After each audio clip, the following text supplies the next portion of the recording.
Tigwara. Tigwara. That was on camera.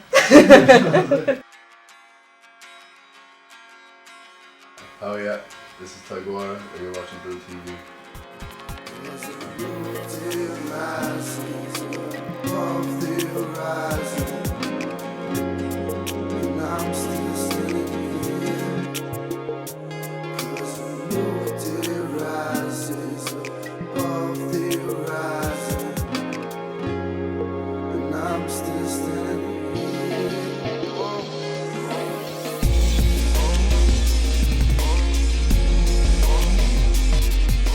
Hey guys, how are you? Good, how are you today? Good now.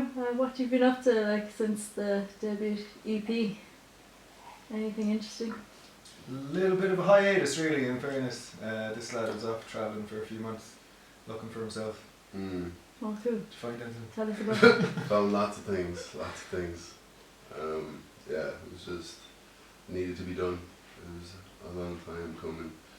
So it was nice to have a little break for a while and really looking forward to getting back into it now.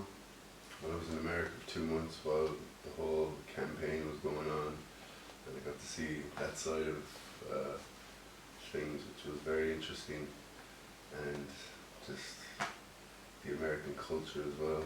Which is funny because I grew up in America and I lived there until I was 13, but just going back now it's totally different, like, you know, not for me, I don't think. But went to India then, and that was a game changer altogether. And I just went to this place called Arambal in Goa, and just the most amazing people ever, just such creative energy there, full of artists and musicians, spiritual types, you know, and just the Indians themselves are very open people, and I learned a lot that way. Just so I think I learned how to open up myself. So I can't so since I've been back, I've been doing a lot of writing and just pouring my heart out. So we kind of need to reevaluate a little bit, I think. So when Yank went away, the rest of us were kind of writing a bit and jamming here and there, like, so there's lots in the pipeline. It's just kind of a new year to kind of make it a reality, I suppose, you know. Concrete, there you are, yeah. Yeah. I think, just take it as it comes, take song by song. Yeah. No hurry.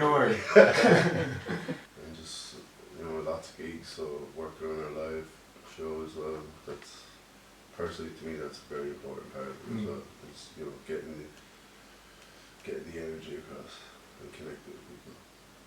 And talking about that, what would have been the best live show you've ever played to date?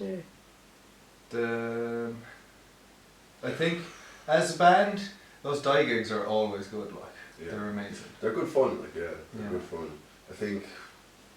Well, just to say what you were saying about the energy of the crowd and everything. The EP launch. EP launch is always a highlight, yeah. But with regards to the energy from the crowd and feeding off that and giving it back out, die gigs are it's just like amazing for that, like, you know. It's just people that want to party and have fun, and they don't necessarily, I suppose, listen to the music all that hard, but you know, they're having a good time watching it at least. But yeah, the EP was something special that launch night, like. Yeah. It was nice to look out into a crowd and just see everyone who'd worked on it. Say, like, our sound engineer did the sound for the live show as well, so he knew the songs back to front as well. Yeah. He played sax on one of the tracks, so he played it live on the night as well. So it's great to look out into the crowd then and see all your friends down there and supporting.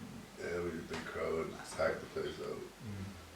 Nice. Yeah. And how would you find the difference between playing, you're saying intimate crowds are more fun? Do you think festivals are hard to play at then? So you know yourself from being at a festival, you're walking by stuff a lot, and it has to be something that really grabs you to make you stop, I suppose, and come on, we go check out these lads. And then to hold them there as well, because there's so much other shit going on, you'd want to have a good live show, I suppose, you know. I'm not saying that we don't, we're quite good live. But when it's a set gig for you, I suppose, and people are there specifically for you, it's always better, I think, you know. So it's still just a weekend away anyways, the boys, Exactly that. having the crack. Like we did Valencia last year down in South Kerry, it was a Father Child episode, to be honest. Tell us about that. Yeah, it was just Valencia Island off the coast of Kerry, like, so we left here at say 5 in the evening, took 3 hours or so to get there. Silent Noise Parade are a band from tip that Yang can be friends with, not together anymore, but they were playing the Friday night. We were like, this is unreal, and we landed on. It's like a festival on our island. It's going to be class. We went and watched Silent Night Parade. We were like, yeah, it's unreal, woo woo. Great night, and then we were in the tent that we were going to be playing at the next day. We were like, awesome, this place is class, sound is unreal, place is hopping. So we all went to bed that night like on hijinks or whatever, and I woke up the next morning in my tent, and I'm fairly certain I was the only thing holding it down, because the winds were so strong, like, it was just like, this kind of thing. So I called Jamie, our bassist, who's in the next tent, and I was like, oh, you're awake, we go see about sound check. And he's like, yeah, sure. So bear in mind it's the middle of July, like middle of summer in Ireland. And I opened the tent door to Jamie in like full waterproof poncho and his cowboy hat on. And there's like sideways sheet and rain coming out, and it's like, well, are you ready to go? So we get out of the tent anyway while he's on, and we're like strolling up, and it's like knee deep mud, and there's people just like chaos like. And we get up to where our tent was, and we're like, what's the story with Radio Mate tent? When's the sound check? And this guy's like, sound check? Sure, that tent blew away. You know, so over the course of the night it had gone, and we were like, oh fuck. He's like, lads, here's the organiser of the tent or whatever, and he was like, it's really sorry you can't play. Look, it's not going to go ahead. We're going to try to get it back up for tomorrow if the weather clears, kind of thing. And we were like, it's grand. He's like, it's worse for me though. I only rented the thing, like, and it's broken. So you couldn't ride it though. Like, yeah. literally, like, I think I was the last to bed that night, but so I was the last up. So I got all my tent, you know, just. Oh, you thought we were messing with you? Yeah. So it was actually I didn't meet them first. It was one of my mates, and he's like, Yank. He's like, your tent's gone. I was like, what do you want about, man? My tent's right there. He goes, no, not that tent. That tent. And I was like, what? And he's like, gone. I was like, how did that just disappear overnight? They went, blew down. Or like, you couldn't write that. You know, it was just an excuse then, as we were at a festival, like, right, festival up then, like, you know, we went to Party have time! a great weekend out of it, like. Yeah, And if you had any aspiration to play a festival, which festival would you choose? so Yeah. That's an easy enough goal. It's not like Tomorrowland. Not like Leicester, it- it wasn't. yeah, I've been going to Body and Soul for years, and it's just my favourite Irish festival. There's another few, like another Love Story, stuff like that. I like the smaller festivals as well because they're more intimate gigs, and you can, like, I feel you can really connect with people at those kind of smaller festivals. Yeah. Boom Festival in Portugal. So we were there this August. Yeah. It's a week-long one, isn't it? Yeah. Yeah. It's just amazing though. Seriously. It's a holiday, it's a retreat and a festival all in one, like, you know, it's amazing. So maybe someday. Maybe someday, yeah. There's like 160 countries that go as well, so if you got even half capacity crowd at whatever tent you're playing, they're bound to bring you home with them then as well, you know, and spread your music further for you, I suppose. But you need to get a bit more psytrancey. Yeah. Yeah, Get and there. some hang drums and didgeridoos or something. Yeah. Didgeridoo seem to be kind of popular, yeah. There's some crazy bands there. Wild Marmalade, should check them out. They're like hang drums, drummer, And a didgeridoo. didgeridoo. It's like acoustic trance. Yeah. I think you might add one kind of nuts song into the album that's just totally off the beaten track. Well, our like. bass player Jamie can play anything. That's it. He's such a brilliant man. It's just like any gig we have, it's just like we're just doing something acoustic. Maybe it's like, Jamie, go play the keyboard for this, and he's like, okay, and he'll just do it. He'll learn it, like, you know. So like, I wouldn't be afraid to just, Jamie, there's didgeridoo, learn that. I think it's cool. I think we all have diverse taste in music and just such a wide variety as well. So we can bring that to the table whenever we get the right song. What would be your favourite song you've written so far? Our next one. I know some personal favourites. A Bit So Bad, That's All, City Sleeps, New Day Rises, which got the ball rolling in the first place. Yeah. There's certain songs that I like hearing. So say for instance, that Soul Up our EP, I'm quite proud of that one, and I like to hear it. As well as City Sleeps, it's a big track, like, you know. They're good songs. And then you have other songs that I like playing live because they're just really fun, like, you know. So like now we won't call Pay For Your Love, it's just kind of bouncy. And it doesn't require a lot of concentration when you're playing live, so you can kind of get into the swing of things a little bit. And a dance, yeah. So yeah. That's cool. If you were to collaborate with anyone dead or alive, who would it be? I wouldn't mind Aretha Franklin singing on one of her songs. Big Aretha fan. Random. She's still alive, isn't she? She is 2016 didn't take her. Yeah, no, I wouldn't mind it. Well, say Aretha back in the day, you know. Not saying she's not still the Queen of Soul, but she's old now, I suppose. There's no getting around it. Her voice wouldn't be what it was, you know. But who am I to judge? If you could go back in time, you'd pick her. If I could go back in time, I'd take 70s Aretha, yeah. I'd love an old chat with Bob Marley. Just see what could develop from that. Even just to get a bit of his insight and wisdom would be, I think, amazing. Yeah, that would be next level. Yeah, it would be. Describe your music in 3 words. Really fucking good. Big sound coming at you. That should be the name of the next album. Coming at you. There you go. Yeah, Someone coming at you. that would be cool. How did you all meet as well? Was it? Jamie and I have known each other since we were kids. We met in like first year in secondary school and started playing music together.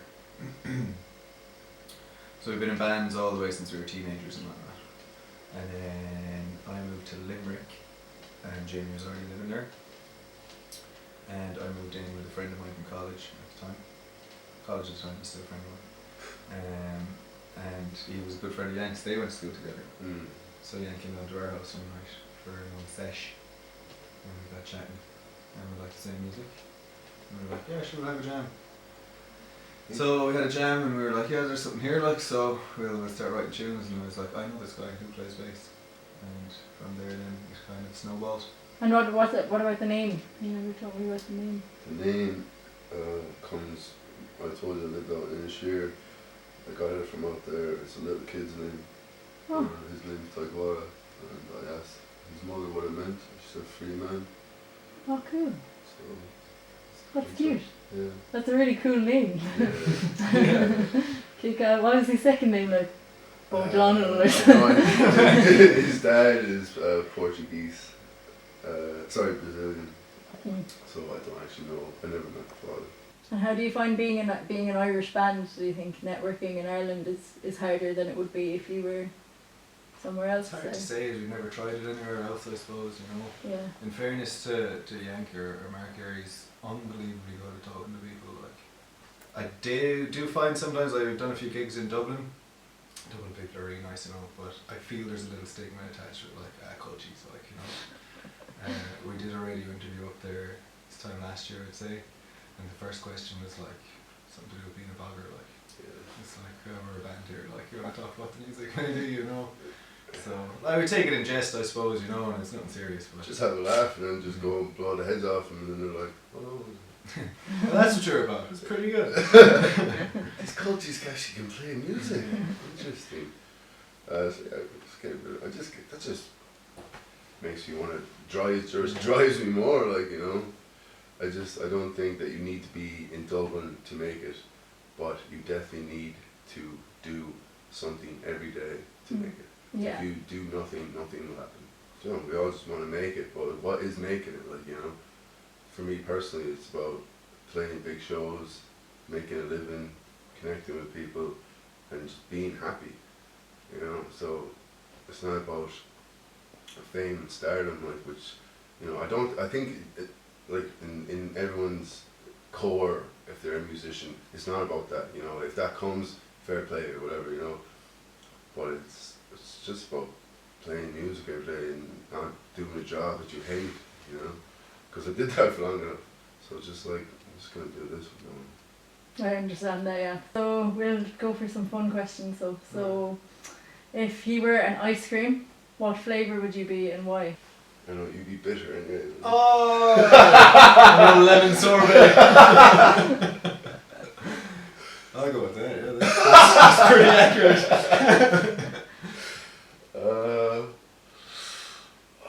You choose one for him now. Yeah, in fairness, go for it.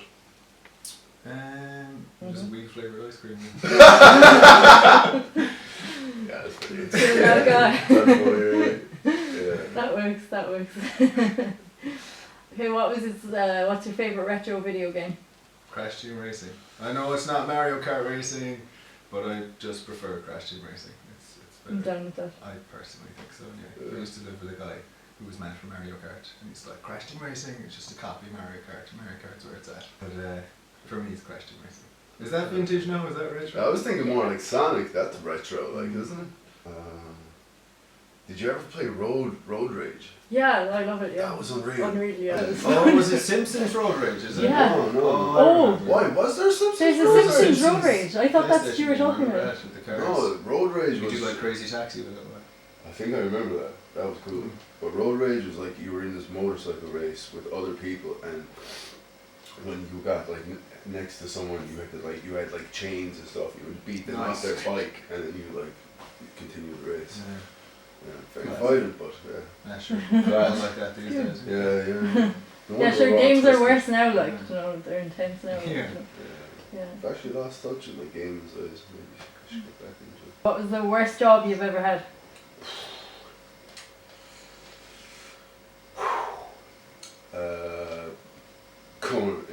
I lived in Australia for a while and selling, trying to get companies to change over their phone company. Basically just going in, lying to people. The last 3 days I was like, fuck this. Planting trees as well, that was hard going, especially in the middle. Remember we got that bad flooding a couple of years ago? Like we were out in that every day. Like you wouldn't even want to stop for a break because you're so wet and cold, but you just stay going. It's nuts. Were they apple trees or was it like No, just... like just the trees that are along all the bypasses, like just going up. They'll be there for years though, you can say I planted them. Yeah, but it's with regret, really. It's like but we had a good team as well, so it's a bit of crack. I've not had bad things to say, well I've had bad things to say as well. I've not had a worse job I suppose. They've all been tolerable enough. I had bad experiences at certain jobs. I used to work in a shop in a not so nice part of town. I got punched in the face there one day, it wasn't great, it was a bad day, yeah. The customer was angry, like, or... Well, he was trying to rob beer and I stopped him from doing it, so he took it out of my nose. Tough you. Yeah, there's some funny stories from that place then. Yeah, it was, like, I've heard. The The pineapple. The pineapple, I forgot about that, that's a good one. So, this fight breaks out. There's a Subway joined onto it, the shop where I worked.